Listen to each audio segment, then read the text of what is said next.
Le Sailors Film Festival est de retour. Après une tournée 2022 qui a réuni plus de 4000 spectateurs dans 11 villes de France, l'édition 2023 du premier film de voile de compétition créé par Tip & Shaft voit plus grand avec 15 étapes de Lorient le 26 janvier au Grand Rex à Paris le 9 mars, en passant par Brest, Saint-Malo, Nantes, Rennes, Nice, Marseille, Montpellier, Lyon, Bordeaux, La Rochelle, Lille, Le Havre et Strasbourg. Au programme de la voile sur grand écran avec 4 films inédits exclusifs et la présence sur scène des stars de la discipline qui, entre chaque film, viendront raconter l'envers du décor. Pour toutes les informations et pour réserver vos places, rendez-vous sur le site de Tip & Shaft, tipnshaft.com et cliquez sur l'onglet Sailors Film Festival. Et ne tardez pas, puisque plusieurs dates sont déjà quasiment complètes.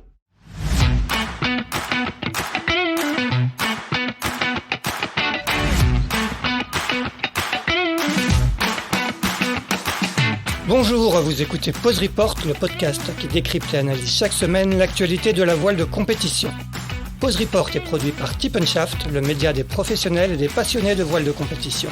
Tip & Shaft, ce sont 2 newsletters hebdomadaires en français et en anglais, des podcasts, des formations, un studio de production de contenu, une plateforme de vidéo à la demande Sailors, ainsi qu'un festival du film que vous pouvez retrouver sur tipnshaft.com.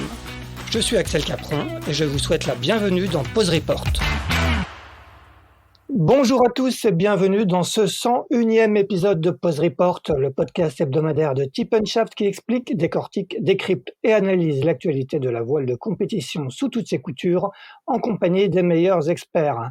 Je profite au passage de ce premier numéro de l'année pour vous adresser mes meilleurs vœux au nom de toute l'équipe de Tip & Shaft.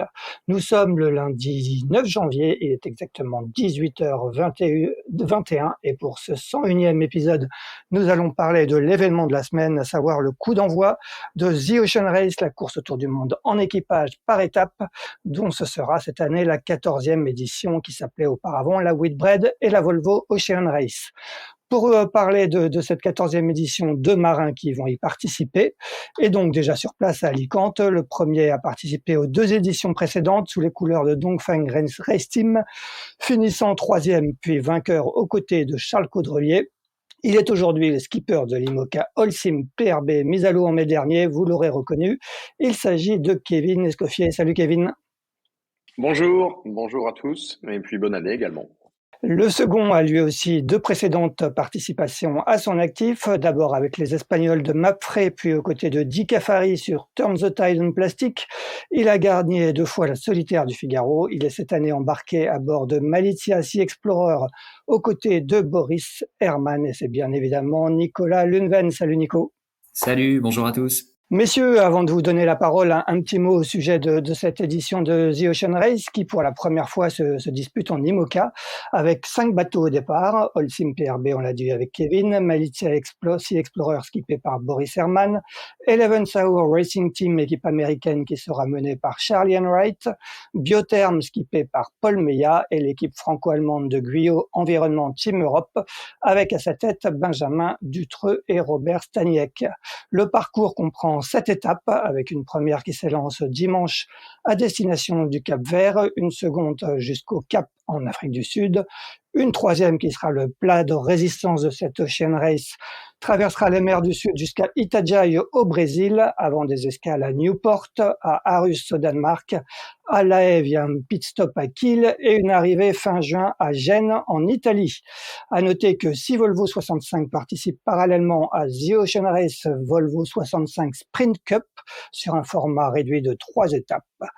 Des régates in-port sont enfin prévues à chaque escale. La première a eu lieu dimanche à Alicante et en IMOCA, c'est Malizia Sea Explorer qui s'est imposé devant Eleven Hour Racing Team, Biotherm, Guyot Environnement Team Europe et Holcim PRB.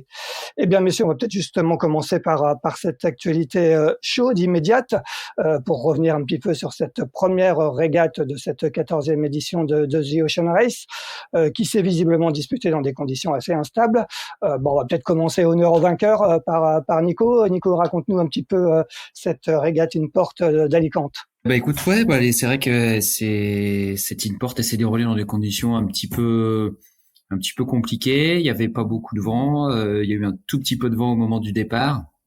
Ce qui a permis, je crois, de faire des images sympas sur le premier bord de reaching. C'est des parcours rectangulaires qu'on fait avec des parts au reaching. Et puis après, le vent a fait que mollir. Et du coup, ça a pas tourné à l'avantage de Holcim et de l'équipage de Kevin qui était en tête et qui s'est retrouvé englué en premier dans une petite zone de pétole. Et puis, nous, on a fait un petit peu le tour. Donc ça s'est plutôt mieux passé pour nous que pour eux. Et puis voilà, puis finalement, on n'a même pas réussi à faire les 2 tours complets puisque le vent était vraiment très faible à la fin. Donc ça a été raccourci. Donc voilà, donc c'est vrai que les imports, elles comptent pas sur le classement général, elles comptent seulement s'il y a des ex-aequo au classement général. À ce moment-là, ils prennent le classement des imports pour départager les ex-aequo à la fin, s'il y a besoin. Donc c'est vrai que les imports, c'est pas ce qu'il y a de plus important sur cette épreuve. Et puis voilà, nous on a eu pas mal de réussites hier, comme j'expliquais là avec la mistoufle qu'il y a eu. C'était surtout une belle récompense pour notre équipe technique qui a bossé d'arrache-pied ces dernières semaines pour remettre le bateau en état, avec notamment un changement de foil de dernière minute qui n'était pas du tout prévu. Donc ils ont bossé un peu jour et nuit, donc c'était une belle récompense pour toute l'équipe qui a vraiment cravaché fort pour avoir le bateau prêt maintenant. Kevin, comment ça s'est passé à bord de Holcim PRB? Effectivement, apparemment un manque de réussite, mais au-delà de la régate, c'est un petit peu le tour de chauffe de cette Ocean Race. Oui, un manque de réussite. Enfin, et puis aussi forcément, quand on dit manque de réussite, c'est qu'il y a forcément aussi des petites erreurs. Donc, on n'a pas su contrôler quand le vent a molli. Et voilà, c'est vrai qu'on l'a payé un petit peu cher. Vu l'erreur, on va dire qu'on le paye. On paye très très cher la petite erreur qu'on fait alors qu'on a fait un bon début de parcours.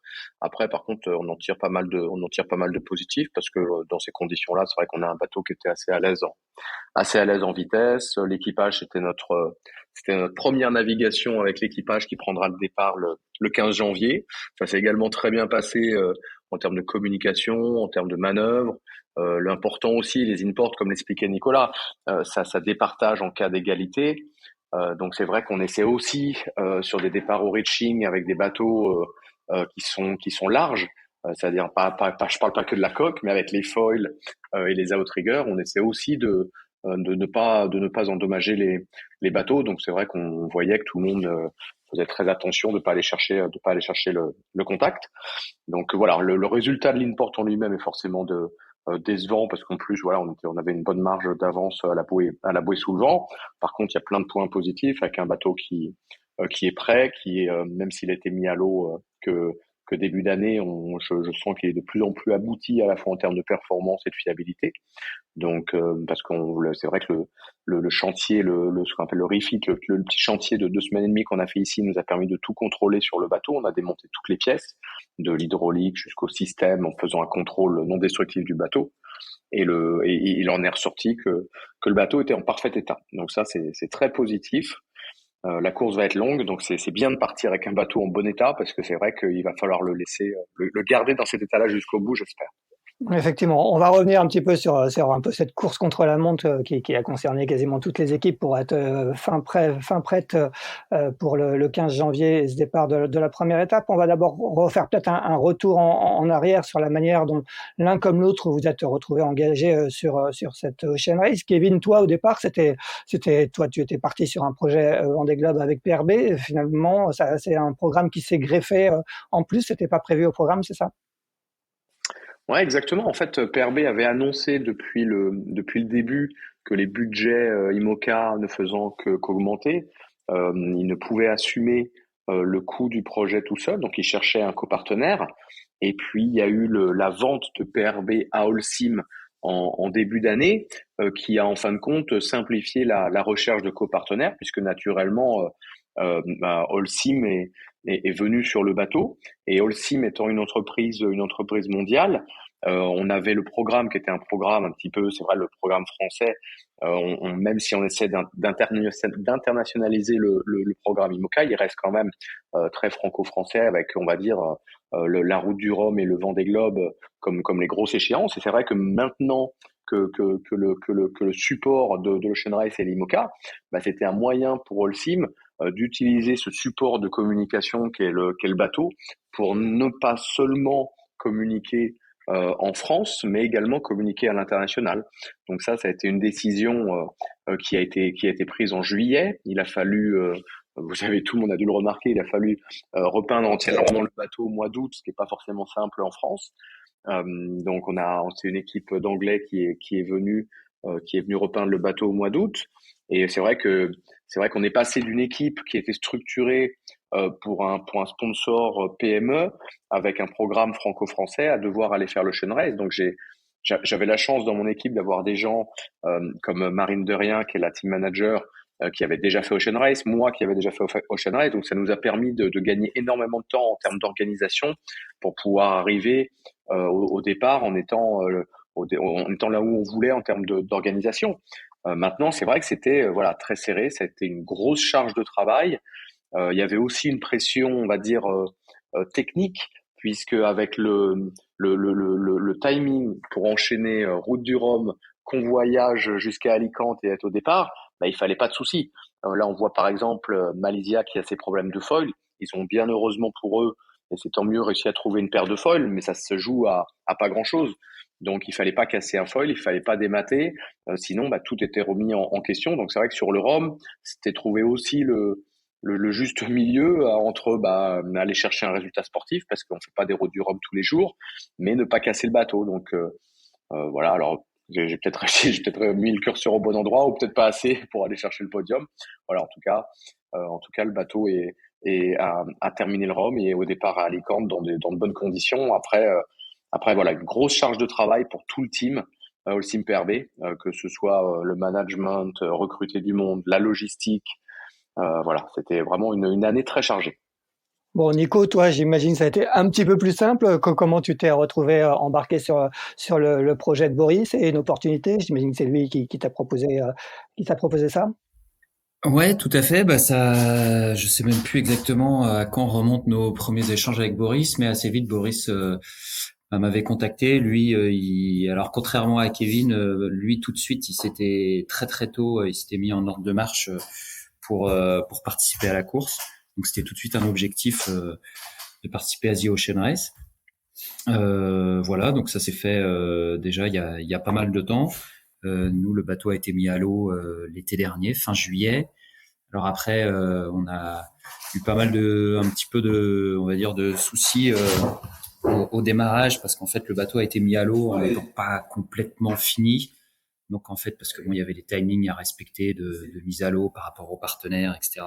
Donc c'est vrai qu'on a eu un été assez, en fait, bon, on court après le temps depuis la mise à l'eau du bateau, puisque dès cet été, en fait, quand le bateau a touché l'eau, il était pas tout à fait fini, donc il a fallu finir le bateau quand il était dans l'eau, ce qui prend plus de temps et ce qui était plus compliqué que de le faire dans le chantier.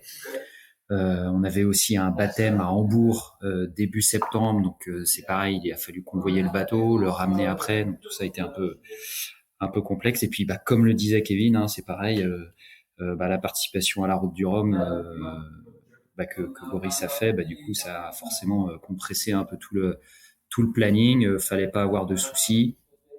Et puis après le convoyage retour pour venir à Alicante, ce chantier. Nous, cette déconvenue qu'on a eu avec les feuilles, heureusement on a réussi à peu près à retomber sur nos pieds, mais voilà, ça a quand même secoué un peu toute l'équipe technique pour que le bateau soit en ordre de marche aujourd'hui.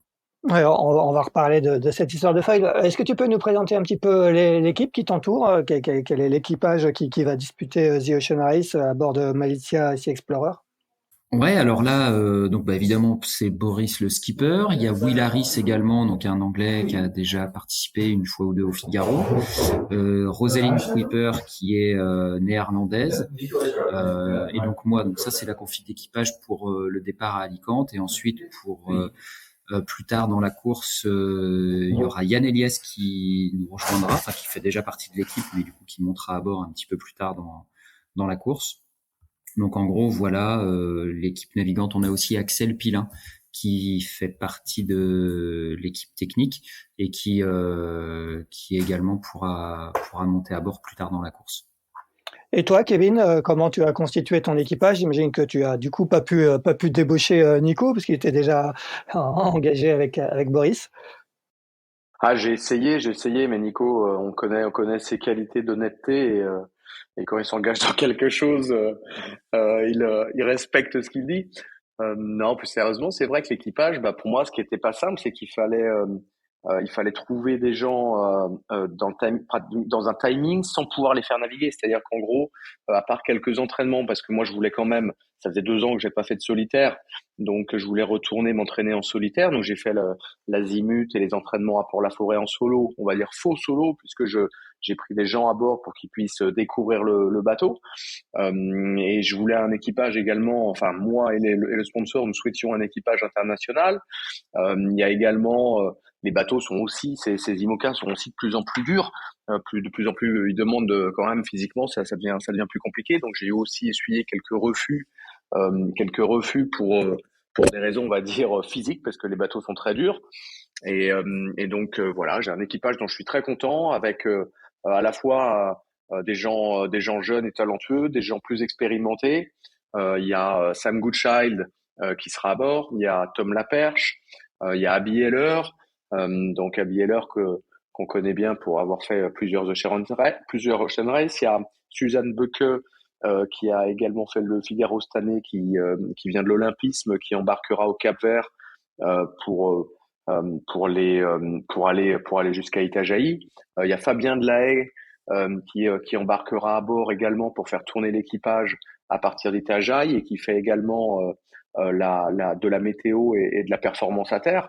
Donc voilà, j'ai essayé de m'entourer de gens avec qui, dans le laps de temps que j'avais, avec qui je savais que j'allais pouvoir travailler, qu'on allait parler le même langage, qu'on allait pouvoir travailler rapidement ensemble, et aussi des gens où humainement, je voulais aussi qu'humainement ce soit simple. Je sais que l'Ocean Race, pour l'avoir fait 2 fois, ça se joue aussi sur l'humain. On a vu des équipages qui ont fait de très bons débuts d'Ocean Race et qui, avec la fatigue et le temps, bah, décrochaient à la fin pour des raisons humaines. Donc, j'ai essayé de trouver ce compromis-là et je suis vraiment très fier que les gens qui vont embarquer avec moi là au départ à Alicante aient bien voulu le faire.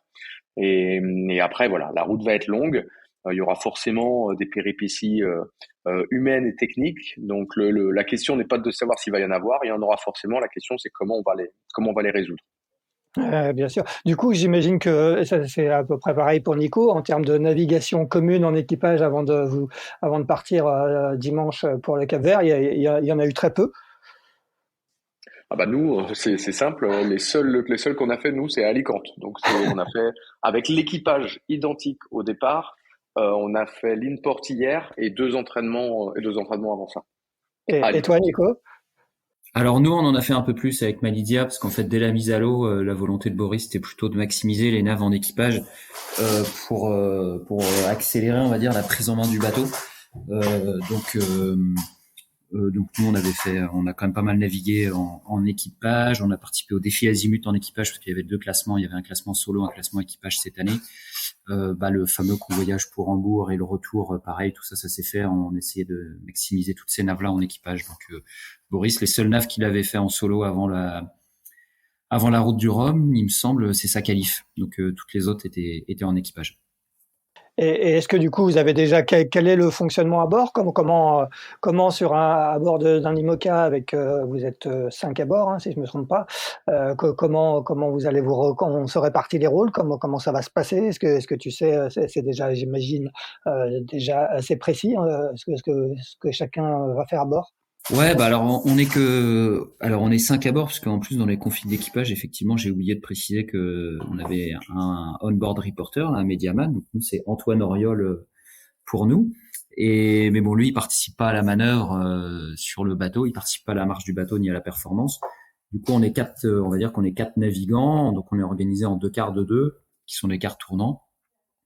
Et là-dedans, on va dire que Boris et Will sont vraiment en charge on va dire, de la marche du bateau.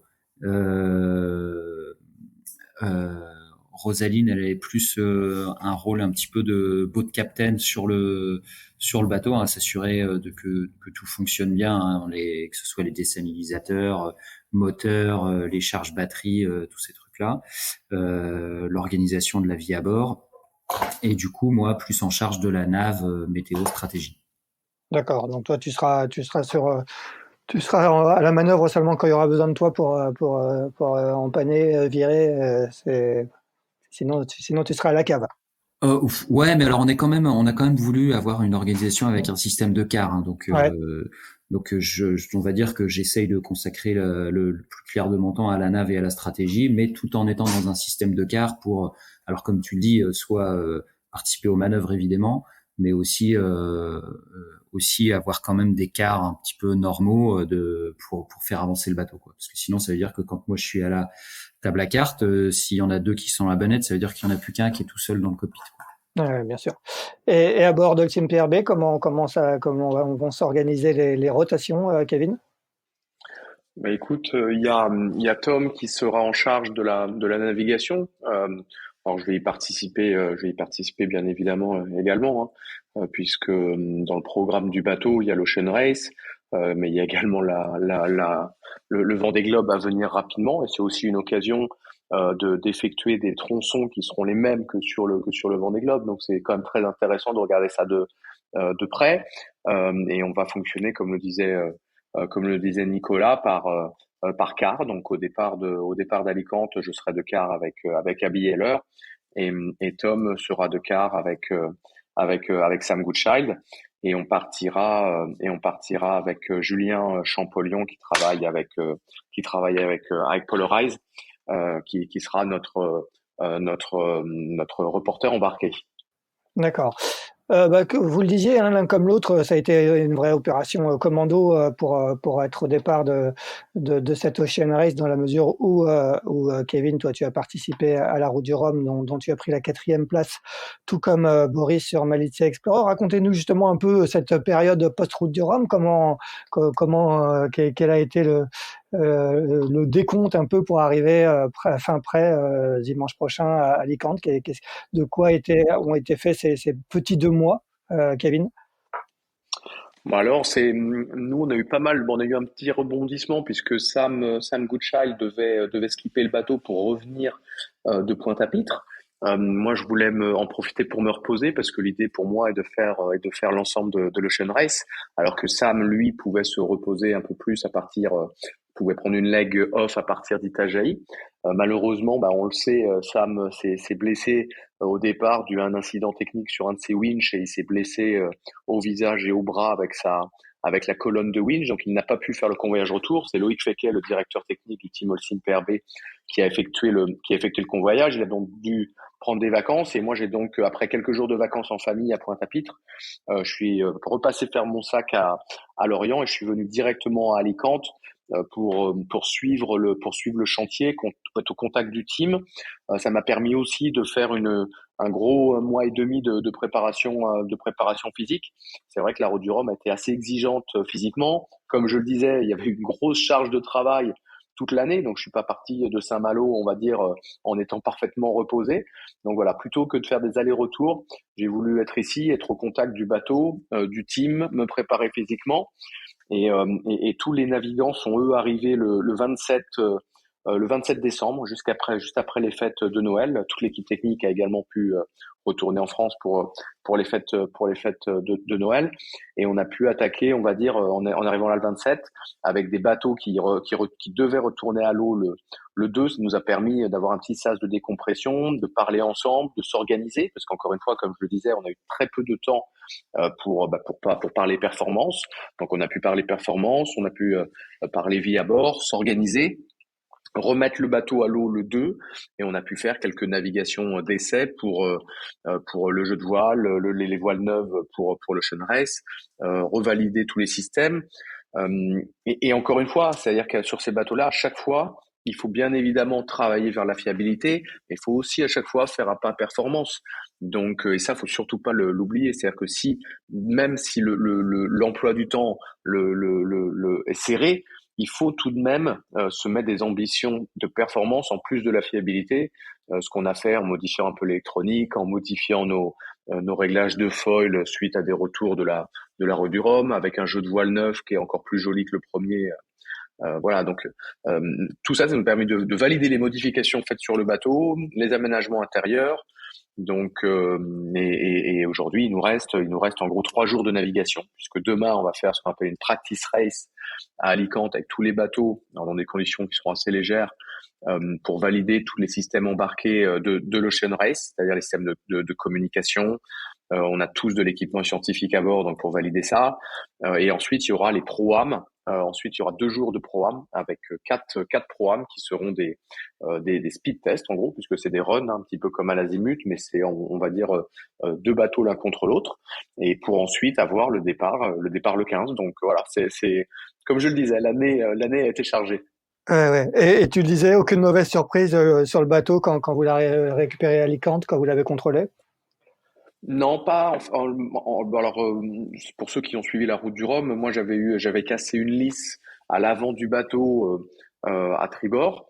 Donc du coup, on a réparé et renforcé le tiers avant du bateau pour pallier à ça, puisqu'on ne savait pas si ça venait d'une faiblesse, on va dire, localisée d'une lisse, ou est-ce que c'était dû au fait qu'on avait des impacts plus importants que prévu dans la zone avant du bateau. Donc, comme on part sur l'Ocean Race, l'idée c'était de renforcer le bateau. Donc, on a rajouté un petit peu de structure dans le bateau. Heureusement qu'on avait également prévu quelques gains de masse à certains endroits possibles. Donc, ça nous a permis de payer une partie de la structure qu'on a rajoutée, parce que c'est vrai qu'on a des bateaux qui sont très contraints en termes de règles de stabilité par la classe IMOCA, avec un bateau qui doit, s'il se retourne, revenir tout seul, un bateau qui ne doit pas se retourner avant 110 degrés d'angle de gîte, puis d'autres règles qui sont un petit peu plus techniquement un peu plus compliquées à expliquer. Mais voilà, donc il faut toujours faire attention, parce qu'à chaque fois que le bateau prend de l'embonpoint, c'est plus compliqué pour nous de respecter ces règles de jauge. Et donc, donc on a eu quand même de bonnes surprises, puisque là on a notre certificat de jauge, le bateau est en très bon état, et encore une fois, c'est ce que je disais, c'est que je suis content parce qu'on a même pu faire un petit pas en termes de performance avec des réglages de foil, des voiles et aussi de l'électronique. Et toi, Nico, comment ça s'est passé ce retour de Guadeloupe? Je crois que toi, tu as participé au convoyage retour et à l'arrivée, j'imagine à Alicante, la mauvaise surprise avec cette histoire de foil. Est-ce que tu peux nous raconter un peu?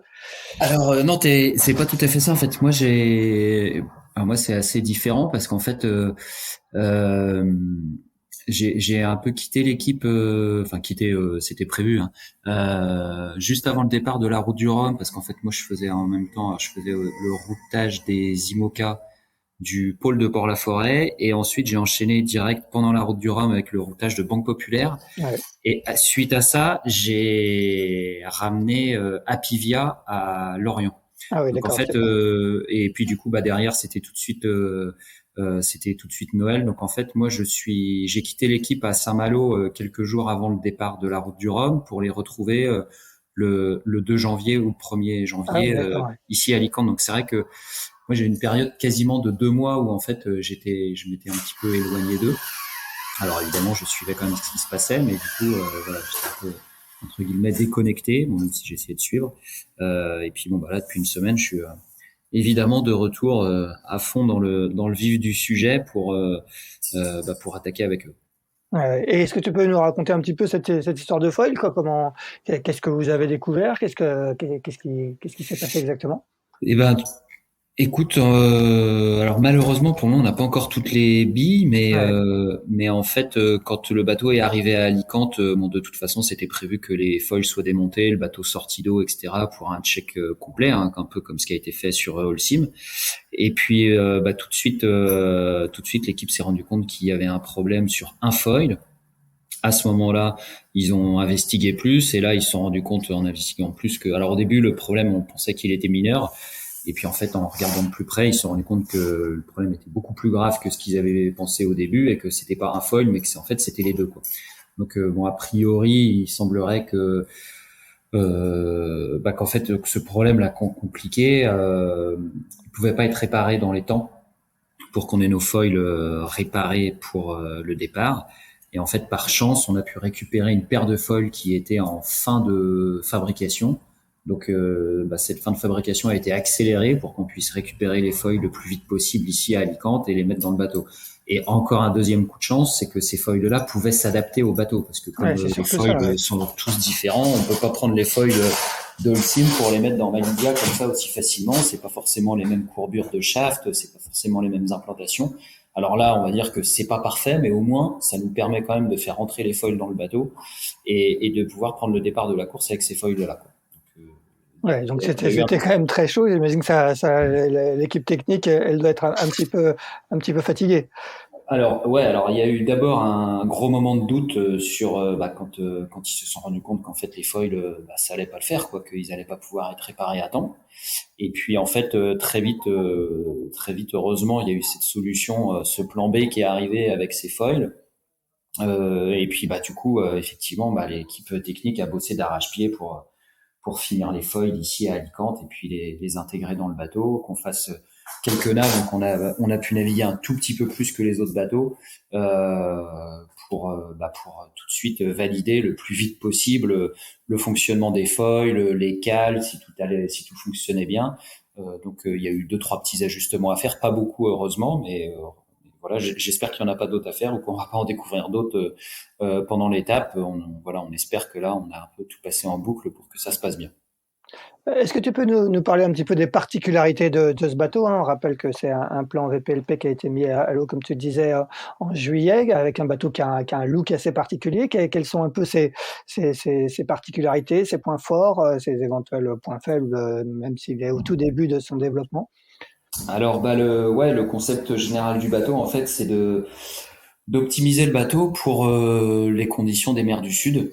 Donc, de faire un bateau déjà avec un cockpit protégé, donc avec une étrave aussi spatulée au niveau de la forme de la coque à l'avant, comme c'est un petit peu la tendance maintenant pour la plupart des IMOCA qui sortent, mais celui-là sans doute encore un peu plus que les autres.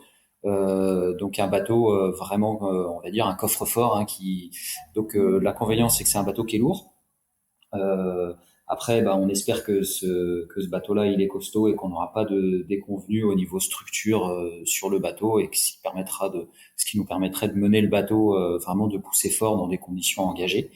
Et aussi un autre objectif de Boris sur ce bateau-là, c'était de maximiser aussi le confort à bord en se disant que voilà un bateau confortable, ça justement, ça pouvait te permettre de repousser ce moment où tu commences à freiner parce que c'est plus vivable à bord, parce que t'es trempé, etc. D'où le cockpit fermé. Et, et voilà. Puis du coup aussi au niveau forme de coque, en plus de l'étrave spatulée, le bateau a beaucoup de rockers de coque. Donc c'est pareil, c'est pour vraiment essayer de retarder, de limiter au maximum tous les phénomènes, notamment d'enfournement ou portant dans la mer. Et est-ce qu'il est effectivement confortable, si tant est qu'on puisse parler de confort sur ces bateaux? Alors voilà, tout le problème est de définir ce qu'est le confort sur un IMOCA, surtout au portant dans la brise. Effectivement, en tout cas, et puis pour l'Ocean Race, l'avantage du bateau, c'est qu'on a énormément de volume habitable à l'intérieur. Donc là, au niveau confort, ça veut dire que tu as de la place, on n'est pas les uns sur les autres. Donc ça, c'est vrai que c'est plutôt agréable, parce qu'il y a certains bateaux à 5 à bord, je pense qu'ils vont vite se marcher dessus. On a aussi un cockpit qui est assez bien foutu parce qu'en fait, ça a beau être un cockpit fermé, il y a énormément de hublots. Donc en fait, quand tu es à l'intérieur du bateau, quand tu manœuvres, tu peux voir le pont à l'avant, tu vois le bout d'or, les galettes. Pour régler les voiles, on a des hublots partout, donc on n'a pas besoin de sortir du bateau pour voir les voiles de plein de positions différentes à bord. On voit ce qui se passe à l'extérieur. Ça, c'est plutôt agréable. Et encore une fois, le cockpit est grand, donc on a de la place un peu partout pour manœuvrer.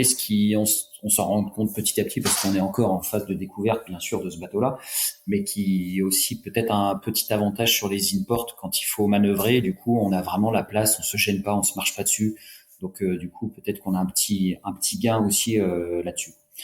Kevin, quel est ton regard un peu sur ce Mahaliti Sea Explorer, toi qui connais bien ces bateaux et qui connais bien le domaine de l'architecture navale? Ouais, c'est intéressant. Ce qui est intéressant, je trouve cette année, c'est d'avoir, en plus, on va avoir la mise à l'eau de deux pratiquement de deux sister ships. Alors pas fait dans le même moule, hein, mais ils sont pratiquement sister ships avec Arkea Paprec et le bateau de Thomas Ruyant. Donc c'est bien d'avoir des architectures différentes. Ça va être intéressant de voir ce que ça donne. C'est vrai que quand on prend le SimPRB et Malaysia, c'est deux concepts pratiquement radicalement différents, avec un qui est un concept de bateau, on va dire, au SimPRB qui est très travaillé sur l'aérodynamisme, qui est sans doute un peu plus léger, avec des carènes plus tendues, donc on va dire plus qui devrait logiquement, je parle en termes d'architecture, hein, je parle pas en termes de résultats, on n'en sait encore rien, mais qui va plutôt chercher à aller vite dans des conditions de mer maniables. C'est-à-dire en gros, je dirais que si on voulait comparer ça à l'automobile, Holcim Perbray serait plutôt une WRC et Malaysia un 4x4. Donc voilà, ça va être intéressant de voir les différences de potentiel entre les bateaux, parce que souvent, quand on est en solitaire, c'est très difficile de juger, de faire la différence entre le potentiel du bateau et l'utilisation qu'en fait le skipper. Alors que là, en équipage, ça va être beaucoup plus facile de juger des différences entre les bateaux, puisqu'on est capable de les mener normalement plus facilement à un pourcentage élevé de leur potentiel. Donc voilà, aujourd'hui sur notre bateau, on a également un cockpit qui est assez grand pour un IMOCA, donc heureusement, parce que c'est vrai qu'au début le bateau n'était pas censé aller faire Ocean Race. Moi, j'avais fait un plan de pont comme j'avais fait à l'époque sur Crêpois ou 2 il y a quelques années, avec 2 colonnes, ce qui me permettait même en solitaire d'être désaxé par rapport au mât pour pouvoir avoir de la vision soit au vent, si par exemple je hisse une voile ou j'affale une voile, soit sous le vent pour pouvoir régler les voiles sans avoir à me déplacer. Donc j'ai ces 2 postes de pilotage avec une bulle où j'ai la tête dans la bulle qui me permet d'avoir une très belle vision des voiles. Donc ça, c'est très intéressant. Et du coup, en équipage, ça nous permet d'avoir, on va dire, 2 personnes, ce qu'on appelle au piano, un piano tribord, un piano bâbord, avec chacun sa colonne. Et c'est vrai qu'en termes de manœuvre, ça nous permet d'être très efficace également dans un tout autre style de plan de pont que ce que peut avoir Malaysia. Donc non, j'ai hâte de voir ce que ça va donner. Alors bien évidemment, il y a aussi les choix de voiles qui vont être importants, puisque outre les bateaux, il y a le moteur qui est important. Donc les voiles aujourd'hui, on sait que sur un IMOCA, c'est 7 voiles plus un tourmentin, et qu'on va avoir le droit à 3 voiles de rechange sur l'ensemble du tour du monde. Donc ça fait pas beaucoup de voiles. Si en plus on veut avoir un jeu de voiles qui est différent des conditions atlantiques ou des conditions des mers du Sud, bah ça laisse pas beaucoup de voiles de rechange. Donc ça va être aussi un point important sur l'Ocean Race, en plus de la fiabilité des bateaux. Justement, à propos de fiabilité, sur les 5 bateaux qui vont prendre le départ, il y en a 4 de dernière génération, hein. Le Eleven Saur est le plus ancien, qui a été mis à l'eau à l'été 2021. Holcim PRB a été mis à l'eau en mai dernier. Est-ce qu'il y a un peu d'inquiétude quand même sur la fiabilité de vos bateaux qui sont encore très neufs, et que vous allez forcément plus pousser en équipage qu'en solitaire? Kevin? Oui, il y a forcément, une part d'inquiétude. Je sais qu'on va casser des choses. Maintenant, il faut pas en casser trop. Il faut que ce soit réparable. Et ça, c'est important.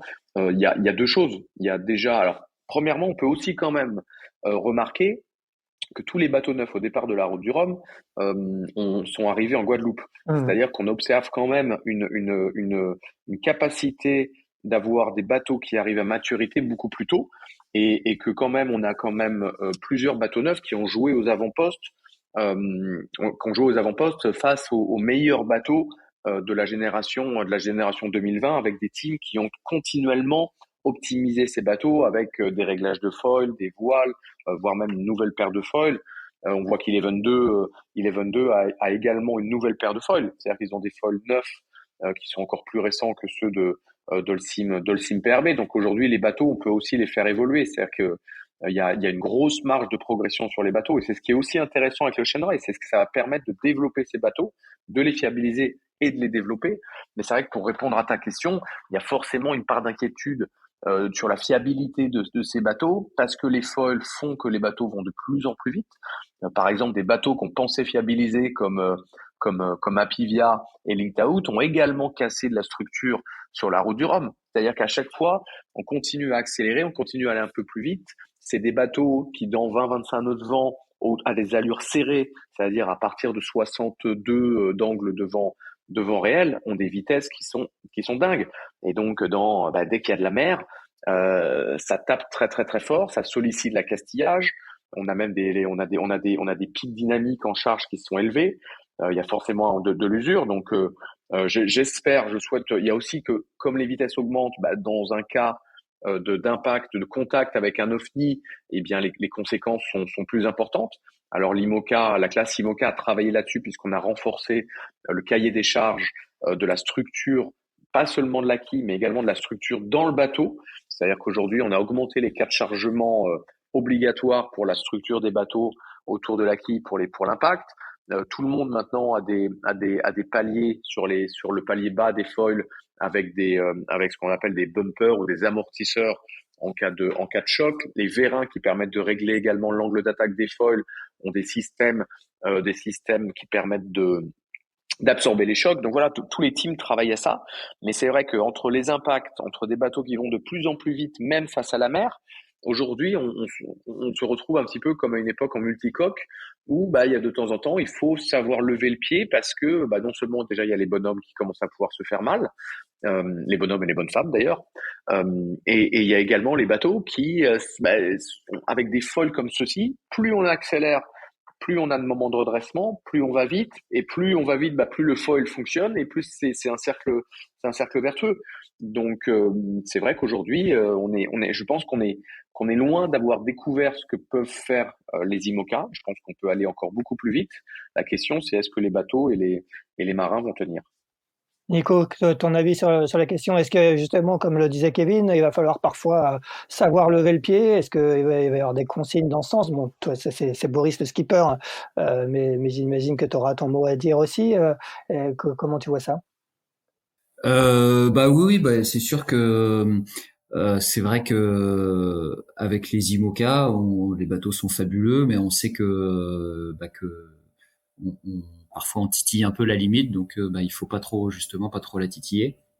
Donc malheureusement, c'est sûr que je suis tout à fait d'accord avec Kevin, on va sans doute avoir à gérer des soucis techniques. Malheureusement aujourd'hui, on ne sait pas lesquels ça va être. Alors ça peut être des soucis de structure, même si soit les bateaux ont été un petit peu renforcés, comme c'est le cas de Suite Kevin, et je crois qu'il y en a d'autres qui ont également fait ça. Sur Malidia, le parti pris dès le début était de faire un bateau extrêmement costaud. Donc nous, on n'a pas eu de soucis à ce niveau-là suite à la route du Rhum. Ça ne veut pas dire qu'on est à l'abri pour la suite de la course. Et puis après, il y a toutes les pièces accessoires qui peuvent également causer des soucis. Donc effectivement, à un moment donné, sur ces bateaux-là, on sait qu'il faut commencer à lever un petit peu le pied. Ouais. Kevin, on entend parler pas mal de skippers que j'ai interrogés ou d'observateurs d'un peu d'une édition de transition sur The Ocean Race. Hein. On est assez loin finalement de l'objectif initial qui était d'avoir 10-15 bateaux quand l'accord avec l'IMOCA avait été conclu. Comment tu expliques déjà qu'il y ait finalement que 5 bateaux? Est-ce que justement tu as l'impression que finalement vous jouez gros tous pour un peu pour l'avenir de cette course et de sa poursuite en IMOCA? Oui, ça c'est certain. Mais j'ai envie de dire que pour l'Ocean Race, ça a toujours été un petit peu ça. On se rappelle de l'évolution des règles, on se rappelle de l'évolution de la course, avec on a eu les Volvo, il y a eu les Volvo 60, il y a eu les Volvo 70. Il y a eu ensuite de la monotypie. L'idée, c'est de pouvoir essayer de diminuer les coûts. Donc du coup, là, on a moins un nombre d'équipages plus faible, donc ça permet de diminuer les coûts. On a diminué le nombre de stopover à la fois pour des raisons financières, mais aussi pour des raisons environnementales, puisque le Ocean Race aujourd'hui investit énormément de son temps et d'énergie pour diminuer l'impact environnemental de la course. De pratiquement 75, c'est même 75%, ils ont réussi à atteindre sur cette édition par rapport à la précédente. Donc il y a ça, il y a aussi la difficulté. Alors en France, pour nous, ça nous paraît pas évident, mais pour les étrangers, de trouver des sponsors qui leur permettent d'aller faire des courses comme l'Ocean Race, c'est pas si simple que ça. Et pour expliquer le faible nombre de bateaux, alors ça peut être des raisons budgétaires, ça peut être aussi des raisons d'objectifs, c'est-à-dire que pour certains sponsors, on sait qu'en France, il y a beaucoup d'IMOCA qui sont sponsorisés par des entreprises françaises ou voire même des PME françaises et qu'ils ont peu d'intérêt à aller naviguer autour du monde et à dépenser de l'argent pour ça. Donc personnellement, je trouve ça bien évidemment dommage parce que c'est une course fantastique pour l'avoir fait 2 fois. Et quand on aime faire du bateau, c'est quelque chose de fantastique. C'est aussi un moyen de faire progresser nos bateaux. C'est un moyen de s'entraîner, d'aller dans le sud, même si en équipage et pas en solitaire, parce que d'habitude, on va faire le Vendée Globe sans jamais faire le parcours en lui-même. Donc là, c'est quand même très intéressant également dans l'optique de fiabiliser les bateaux et de les développer en termes de performance. Mais c'est vrai qu'on aurait aimé avoir, sur la précédente édition, on était 7 bateaux monotypes. Si là, on avait pu être 7 ou 8 IMOCA, surtout qu'il y avait quand même des bateaux disponibles, c'est dommage qu'on n'ait pas réussi à faire venir un minimum 2 autres bateaux. Ouais. Et tu sens Et que pour répondre à ta question, ouais. oui, c'est une phase de transition. C'est une transition. Je pense que ça va continuer en IMOCA. Maintenant, c'est euh, dans- comme si ça reste sur des IMOCA, comment faire pour que les calendriers permettent que ça ne soit pas la course comme ça l'a été un petit peu pour les projets comme on en parlait tout à l'heure, hein, Malaysia, Holcim PRB. Est-ce qu'on doit accepter de ne pas faire une Jacques Vabre, de ne pas faire une Route du Rhum pour aller faire le Ocean Race? Voilà, il y a toutes ces questions-là. Et c'est dès maintenant où il faut parler des calendriers, puisqu'on sait que nos projets sont dictés par les calendriers. Aujourd'hui, la raison pour laquelle on a battu le record de participants à la Route du Rhum, c'est aussi parce que la Route du Rhum était une course qualificative pour le Vendée Globe. Puisque tout tourne pour les IMOCA, tout tourne un petit peu autour du Vendée Globe. Et donc les plannings aujourd'hui commencent à la fin du Vendée Globe. C'est-à-dire que les bateaux neufs, les règles sont un petit peu longues à expliquer, mais les bateaux neufs, à partir du moment où on était au départ de la Route du Rhum, on avait une wildcard bateau neuf pour le Vendée Globe, donc parmi les 13 existantes. Et si on terminait la Route du Rhum, on avait la première partie de la qualification. La deuxième partie de la qualification, c'est prendre le départ d'une course en 2024. Donc voilà, normalement c'est plutôt assez simple de le faire. Donc on peut dire que les bateaux neufs qui ont terminé la Route du Rhum sont qualifiés pour le Vendée Globe. Et pour les autres, c'était l'occasion d'ajouter des milles pour la course aux milles pour les autres bateaux. Donc tout ça veut dire que en fin de compte, on va participer aux courses parce qu'il y a également un intérêt dans la suite du projet. Donc peut-être que si on souhaite continuer l'Ocean Race avec les IMOCA, il faut peut-être forcer soit les nombres de milles, soit la qualification au Vendée Globe en participant à l'Ocean Race, c'est ce qui permettrait d'attirer plus de monde, comme les règles ont permis d'avoir beaucoup plus de monde sur la Route du Rhum et la Jacques Vabre qui suit le Vendée Globe, alors qu'habituellement c'était pas forcément le cas. Ouais. Est-ce que l'un comme l'autre, on va demander à Nico en premier, vous avez beaucoup de matériel de spare? Est-ce que là, les foils, vous avez déjà utilisé un gros joker apparemment, mais est-ce que vous avez tous des safrans, est-ce qu'il y a beaucoup de matériel de spare du côté de Malizia Sea Explorer en cas de casse? Bah écoute, c'est pas facile de répondre à ta question parce que oui, on a du matériel de spare. Alors après, on va pas forcément emmener à chaque fois en fonction des étapes. On fait un choix un petit peu sur le matériel qu'on emmène à bord. Donc oui, par exemple, on a un safran de spare. On n'a pas de foil de spare. On a des voiles de spare également. Mais enfin, on les a pas à bord, hein, parce que du coup, on a, comme le disait Kevin tout à l'heure, on a droit qu'à 7 voiles plus un tourmentin, mais du coup, on a des voiles qui sont prêtes à embarquer pour une nouvelle étape s'il y a des soucis. Mais comme le disait Kevin, on peut pas non plus remplacer toutes les voiles à chaque étape. On a aussi des quotas. Kevin, t'as dit que c'était 3 voiles tout à l'heure. Il me semble que c'est 4 plutôt. On n'a pas 4 jetons supplémentaires. Je crois que c'est plutôt 4. Peut-être, oui, peut-être 4. Je confonds peut-être avec le tourmentin. On a droit à 4 voiles en plus de renouveler. On a le droit de renouveler 4 voiles durant la course. Et puis après, oui, effectivement, on a de l'outillage, on a quelques pièces de rechange, mais bon, on peut pas non plus parer à toutes les éventualités. Sinon on a un bateau de spare entier à côté qu'on emmène à côté de nous, quoi, si on veut vraiment parer à toutes les éventualités.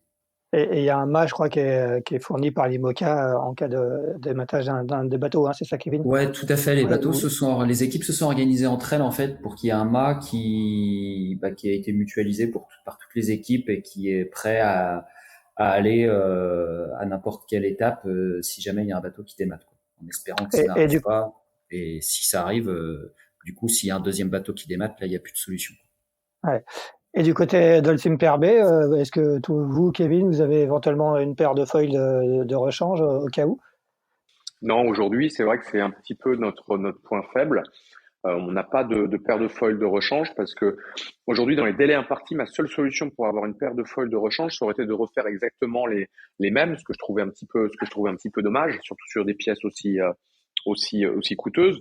Moi, j'avais fait le choix de faire des foils dans une structure où Guillaume Verdier, l'architecte du bateau, réalise tous ces foils comme ça. C'est une structure en boomerang qui est un petit peu plus compliqué à fabriquer que des foils drapés à plat dans un moule comme étaient ceux de Malaysia, mais qui est souvent plus fiable. J'ai fait ce choix-là justement pour avoir une première paire de foils très fiable.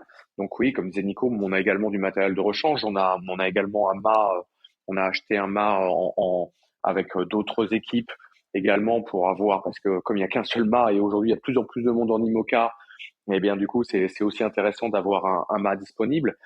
Sachant qu'aujourd'hui, on le sait bien, puisque sur Dongfeng, on avait dématé, ce qui sera compliqué, même avec le mât de Sperimoca, ce sera le délai pour pouvoir le faire venir à une étape. Parce que faire venir un mât en Afrique du Sud ou à Newport, c'est pas si simple que ça, et c'est des budgets qui sont souvent de transport qui sont plus élevés que le prix du mât en lui-même. Et donc, non, on a également un safran de rechange. On a bien évidemment pas mal de pièces mécaniques, accastillage, winch, gréement courant, gréement dormant si jamais on abîme des câbles avec les voiles ou si on tape quelque chose avec les tirants dans l'eau. Mais oui, aujourd'hui, la seule chose qu'on n'a pas de rechange, ce sont des foils. Bon, donc il y a des gros enjeux techniques. Un petit mot sur, vous savez que les journalistes aiment faire des pronostics et même pas que les journalistes avant les grandes courses. Est-ce que selon vous il y a un ou des favoris au départ de The Ocean Race et dimanche, Nico, quel est ton avis? Est-ce qu'il y a un favori qui se dégage?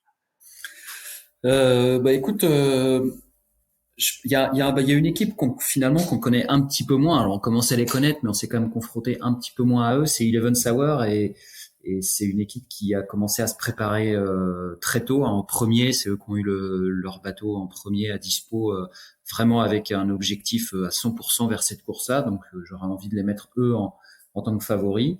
Et puis du coup, c'est pas pour lui lancer une fleur parce qu'il est avec nous, hein, mais je pense que l'équipe de Holcim aussi est bien placé parce que Kevin il a mis son bateau à l'auto. Alors certes initialement le projet était pas d'aller participer à The Ocean Race et puis comme l'expliquait Kevin tout à l'heure, ça s'est fait dans un second temps, mais je pense que c'est un bateau qui me paraît être bien né, qui semble être très performant parce que Kevin a fait une super route du Rhum.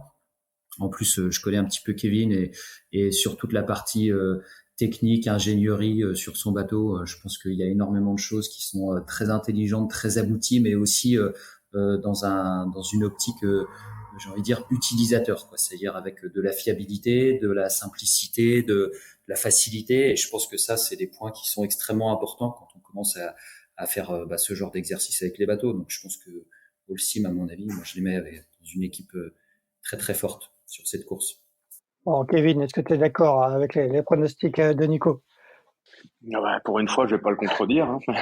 Non, mais je pense, je suis d'accord avec lui sur le fait que sur le papier, Eleven 2, ils ont mis à l'eau tôt, ils ont beaucoup navigué et ils se connaissent. Du coup, ils ont beaucoup de temps de navigation entre eux. Ils ont pu travailler sur la performance. Ils ont forcément, je pense aussi, une polaire de bateau, ce qu'on appelle une polaire, donc c'est ce qu'on utilise pour pouvoir faire les routages, qui est sans doute plus fiable que celle qu'on peut avoir nous, puisque nos bateaux sont très récents. Ils doivent avoir aussi une select, c'est-à-dire la select, c'est le choix de voile en fonction de la force du vent et de l'angle du vent réel sur le bateau, qui doit être plus optimisé que nous. C'est-à-dire qu'ils ont des outils pour les routages, pour la performance, pour la facilité d'aller vite, qui est forcément plus abouti que nous, c'est certain. Après, je pense qu'il y a ce qui va être intéressant, c'est de voir justement, on parlait tout à l'heure d'architecture, de voir de ces compromis architecturaux, quand est-ce que ça paie, quand est-ce que ça paie pas, parce que forcément, je pense que les bateaux sont tellement différents qu'il y a forcément des phases où ce sera intéressant pour certains bateaux et moins pour d'autres. Après, voilà, moi j'ai mis beaucoup d'énergie pour arriver avec un bateau comme je le souhaitais au départ. Et voilà, il y a des gens très talentueux dans toutes les équipes, mais je pense quand même que ça va se jouer en partie sur la fiabilité. Les bateaux ont été mis à l'eau tard. Si on veut concurrencer Eleven, il va falloir avoir un bateau à 100% à 100% de ses capacités. On l'a vu sur la route du Rhum. Le peu de soucis que moi j'ai pu avoir, ça m'a coûté quelques milles. Alors il y avait peut-être aussi que j'avais un peu de plus de pression que les trois bateaux devant moi, puisque comme je l'expliquais, il fallait à tout prix que j'arrive en bon état à Pointe-à-Pitre. Mais on voit que sur ces bateaux, les bateaux étant très rapides, maintenant le moindre petit souci, on l'a vu avec Boris d'ailleurs, qui avait eu un problème, je crois, Nico pourrait confirmer, mais je crois un problème de cale de foil sur la route du Rhum, ça l'a handicapé énormément. Donc le moindre petit souci fait perdre énormément de milles. Après, ce qui va être intéressant aussi, c'est que comme ce sont des bateaux rapides, en termes de stratégie, on va pouvoir aussi revenir très très vite en cas d'écart. Donc non, ça va vraiment être je pense que ça va être une belle course. Encore une fois, ça manque un petit peu de nombre de concurrents, mais il y a Biotherm également où on voit qu'il y a des gens très talentueux à bord. Ils ont mis à l'eau tard, mais c'est un bateau sister ship du bateau de Thomas Ruyant avec une paire de foils plus récente. Donc non, ça va être très intéressant. On a vu même sur l'Inport, même si le résultat final n'est pas comme je le souhaitais, c'était quand même une régate intéressante. On va continuer encore sur les pro-am à voir un petit peu ce que donnent les bateaux en termes de potentiel de vitesse pur.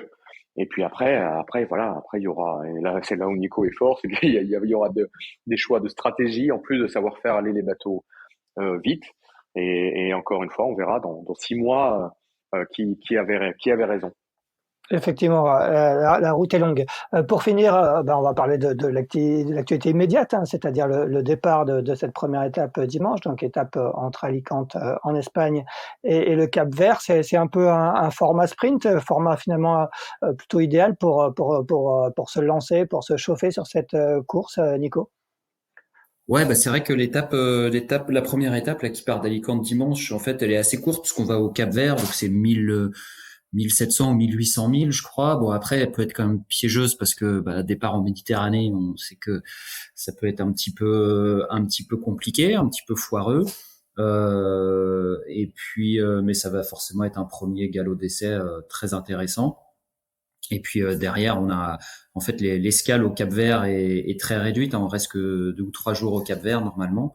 Et après, on repart tout de suite pour aller à Cape Town. Et là, du coup, ce sera un gros morceau puisque du coup, de tête, je crois que ça doit faire 5000 milles ou quelques 4 ou 5000 milles pour aller du Cap-Vert jusqu'à Cape Town. Mais ouais, c'est sûr qu'on a hâte d'y être. Pour le moment, on ne sait pas encore trop quelles vont être les conditions météo pour le départ, mais forcément, ouais, ça va être chouette de pouvoir enfin se retrouver après ces mois de préparation sur la ligne de départ. Ouais, est-ce que j'imagine que même si on est quand même à 6 jours du départ, tu commences à regarder un petit peu les fichiers. Est-ce que l'Alizé est bien installée? Est-ce que en janvier, à cette époque de l'année, en général, vous partez sur ces courses, sur ces transats plutôt l'automne. Là, on est au mois de janvier. Est-ce que ça change quelque chose? Alors, je t'avouerais que pour le moment, j'ai pas trop regardé la situation sur l'Atlantique. C'est pas forcément ça qui m'inquiète le plus. J'essaye plutôt de voir comment ça va se passer sur le côté Méditerranée. Ouais. Et là, pour le coup, jusqu'à hier, on avait les modèles qui nous donnaient des vents à peu près opposés à 180 degrés. Donc, je ne me prononcerai pas sur la météo du départ. Kevin, un petit mot sur cette première étape, sur le parcours de cette première étape. Oui, c'est une première étape sprint, d'autant plus, on peut dire sprint d'autant plus qu'on sait que le premier à passer Gibraltar souvent a quand même une chance de faire croître l'écart par rapport à ses concurrents. Donc il va pas falloir être sur la retenue au départ à Alicante. Je pense qu'il faut attaquer fort dès le début pour soit arriver en tête à Gibraltar ou alors en étant très proche des autres concurrents. Après, on connaît un peu mieux à partir de Gibraltar, on connaît un petit peu mieux le tronçon pour aller jusqu'au Cap-Vert parce que c'est vrai qu'on a la chance de le pratiquer régulièrement sur les Transat Jacques Vabre ou sur le Vendée Globe. Et puis après le deuxième tronçon, c'est une deuxième leg, mais cette deuxième leg vers Cape Town, elle sera bien évidemment plus longue et qui va permettre aussi à tout le monde de se mettre dans le bain pour le gros morceau de cette Ocean Race qui est l'étape du Sud, Cape Town, Itajaí, où en plus on y va quand même assez tard dans la saison, puisque d'habitude on part plus tôt. Le Vendée Globe, ça part au mois de novembre. Et là, donc du coup, on va quand même aller dans le sud très tard dans la saison. Donc on aura des conditions qui seront forcément peut-être un petit peu plus musclées, même si aujourd'hui, avec les limites de glace qui remontent de plus en plus nord, bah, ça fait que la météo est pas forcément plus violente, on va dire, que ce que pratiquaient certaines personnes il y a quelques années en allant plus sud. Mais en tout cas, voilà, c'est vrai que le départ à Alicante, je pense que tout le monde va être un petit peu le couteau entre les dents, puisqu'on sait que c'est bien d'arriver en tête ou alors dans le bon paquet à Gibraltar.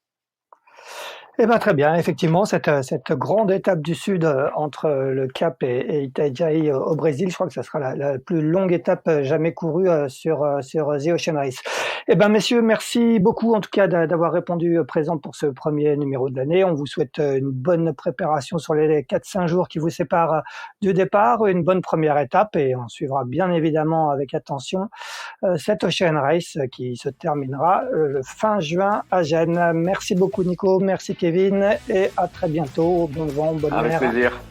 Merci Axel, à bientôt. Salut. À bientôt. Merci d'avoir écouté cet épisode de Pause Report. N'hésitez pas à nous dire ce que vous en pensez en bien ou en mal, et n'hésitez pas à le partager. Si vous souhaitez suivre l'actualité de la voile de compétition, je vous encourage à vous abonner à la newsletter de Tip & Shaft, envoyée chaque vendredi à 17h. Pour vous inscrire, ça se passe sur tipnshaft.com. À bientôt!